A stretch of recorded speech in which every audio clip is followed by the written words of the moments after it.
grâces à Dieu le Père de notre Seigneur Jésus-Christ. Et nous ne cessons de prier pour vous, ayant été informés de votre foi en Jésus-Christ et de votre amour pour tous les saints à cause de l'espérance qui vous est réservée dans les cieux, et que la parole de la vérité, la parole de l'Évangile vous a précédemment fait connaître. Il est au milieu de vous et dans le monde entier. Il porte des fruits et il s'accroît, comme c'est aussi le cas parmi vous, depuis le jour où vous avez entendu et connu la grâce de Dieu, conformément à la vérité d'après les instructions que vous avez reçues d'Épaphras, notre bien-aimé compagnon de service. Il est pour vous un fidèle ministre de Christ, et il nous a appris de quel amour l'Esprit vous anime.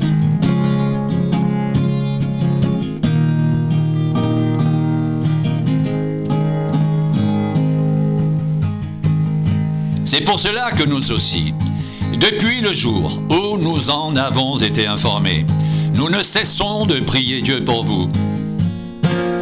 Nous demandons que vous soyez remplis de la connaissance de sa volonté, en toute sagesse et intelligence spirituelle, pour marcher d'une manière digne du Seigneur et lui être entièrement agréable, portant des fruits en toutes sortes de bonnes œuvres et croissant par la connaissance de Dieu,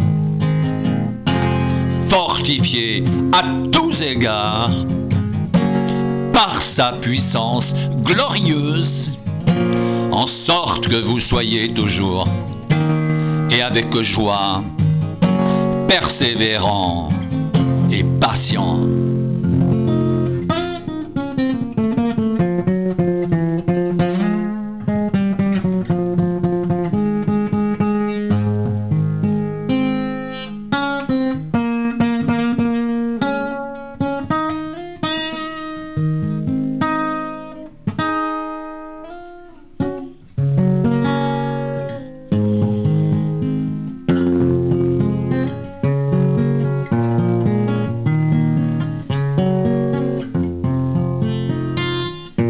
Rendez grâces au Père, qui vous a rendu capable d'avoir part à l'héritage des saints dans la lumière. Il nous a délivrés de la puissance des ténèbres et nous a transportés dans le royaume de son Fils bien-aimé, en qui nous avons la rédemption, le pardon des péchés.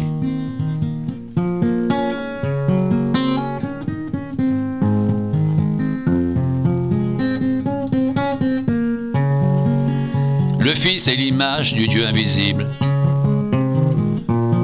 le premier-né de toute la création, car en lui ont été créées toutes les choses qui sont dans les cieux et sur la terre, les visibles et les invisibles, trônes, dignité, domination, autorité.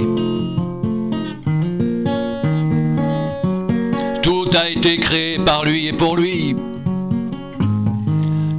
Il est avant toute chose et toute chose subsiste en lui. Il est la tête du corps de l'Église. Il est le commencement, le premier-né d'entre les morts, afin d'être en tout le premier, car Dieu a voulu faire habiter toute plénitude en lui. Il a voulu par lui tout réconcilier avec lui-même, tant ce qui est sur la terre que ce qui est dans les cieux, en faisant la paix par lui, par le sang de la croix.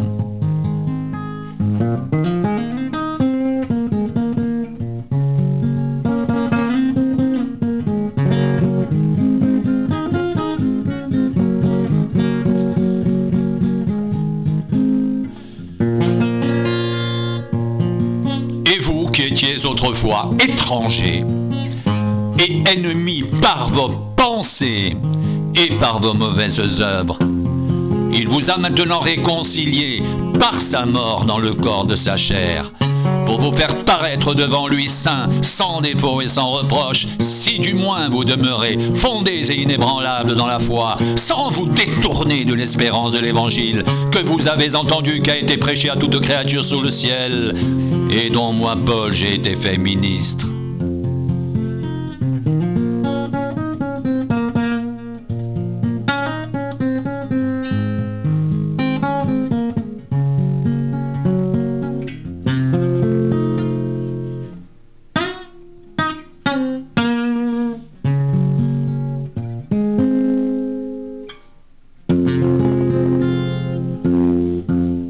Je me réjouis maintenant dans mes souffrances pour vous.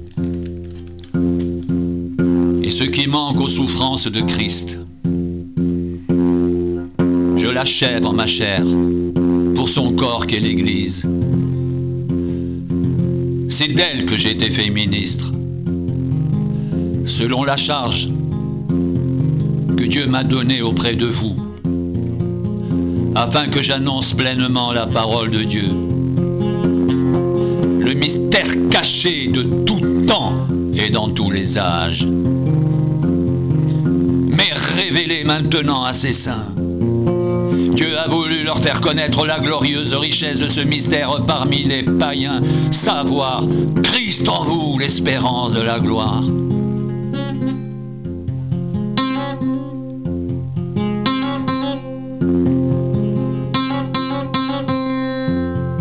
C'est lui que nous annonçons,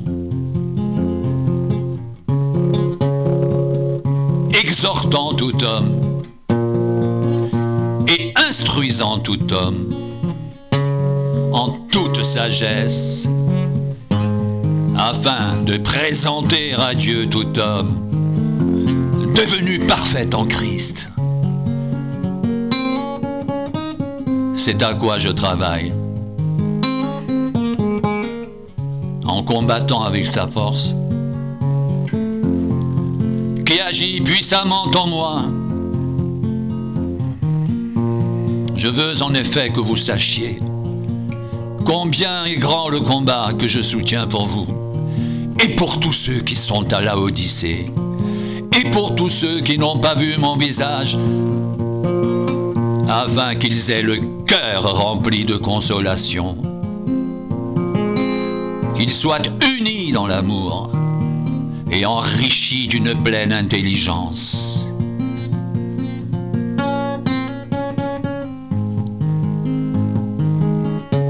Pour connaître le mystère de Dieu, savoir Christ, mystère dans lequel sont cachés tous les trésors de la sagesse et de la connaissance.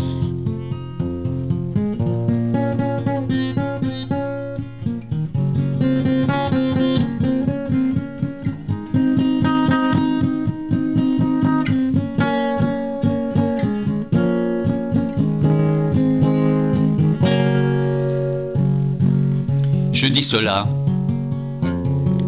afin que personne ne vous trompe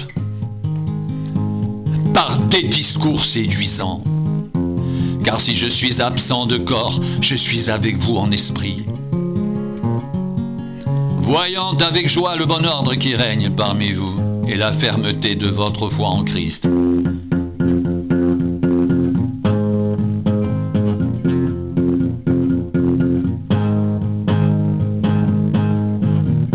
Ainsi donc,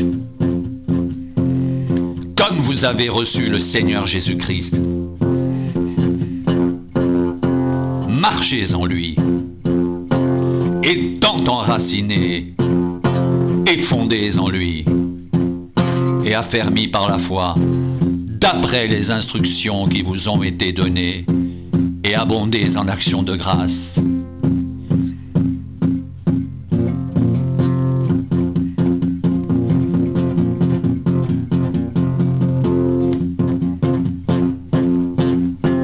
Prenez garde que personne ne fasse de vous sa proie, par la philosophie et par une vaine tromperie, s'appuyant sur la tradition des hommes, sur les principes élémentaires du monde, et non sur Christ.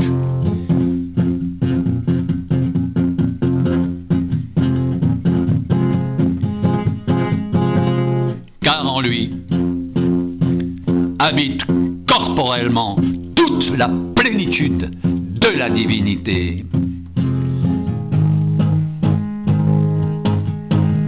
Vous avez tout pleinement en lui, qui est le chef de toute domination et de toute autorité. Et c'est en lui que vous avez été circoncis, d'une circoncision que la main n'a pas faite, mais de la circoncision de Christ, qui consiste dans le dépouillement du corps de la chair, ayant été ensevelis avec lui par le baptême. Vous êtes aussi ressuscités en lui et avec lui, par la foi en la puissance de Dieu, qui l'a ressuscité des morts.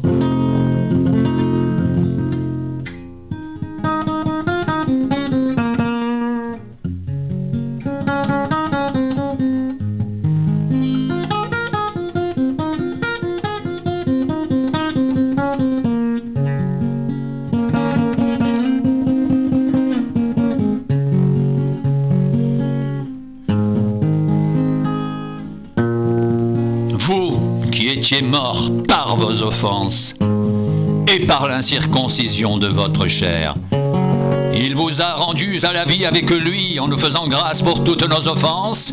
Il a effacé l'acte dont les ordonnances nous condamnaient et qui subsistait contre nous, et il l'a éliminé en le clouant à la croix. Il a dépouillé les dominations et les autorités et les a livrées publiquement en spectacle en triomphant d'elles par la croix.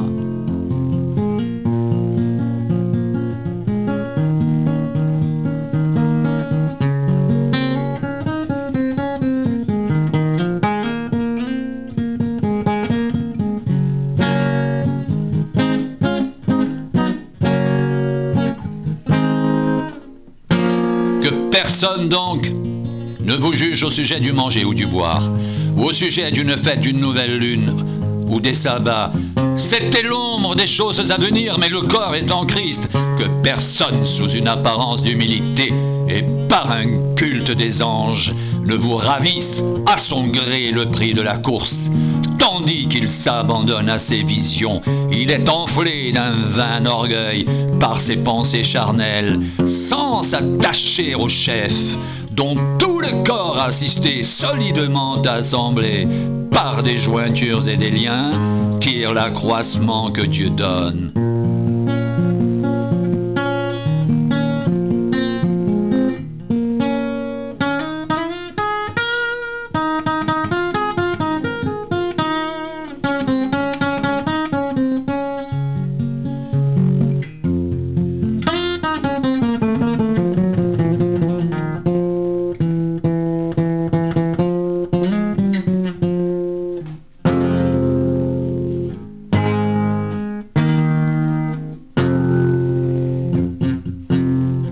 Vous êtes morts avec Christ aux principes élémentaires du monde.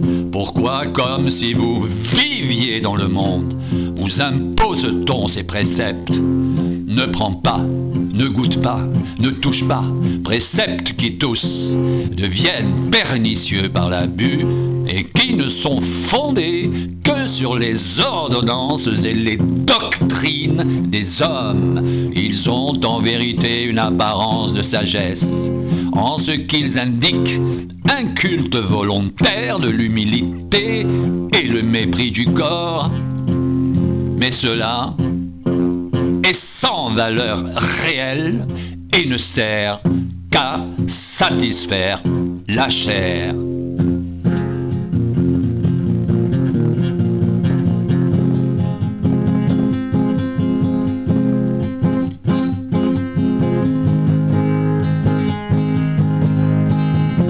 Si donc vous êtes ressuscité avec Christ, cherchez les choses d'en haut, où Christ est assis à la droite de Dieu. Attachez-vous aux choses d'en haut, et non à celles qui sont sur la terre. Car vous êtes morts, et votre vie est cachée avec Christ en Dieu.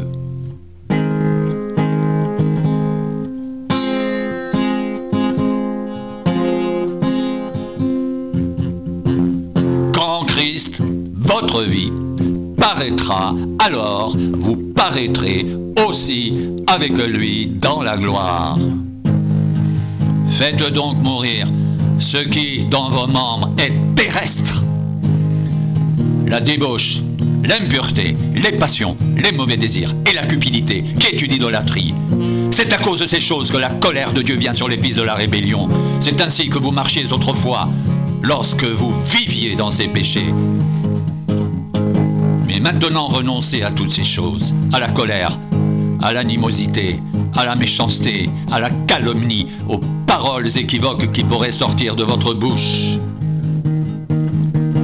Ne mentez pas les uns aux autres, vous étant dépouillés du vieil homme et de ses œuvres, et ayant revêtu l'homme nouveau, qui se renouvelle dans la connaissance, selon l'image de celui qui l'a créé.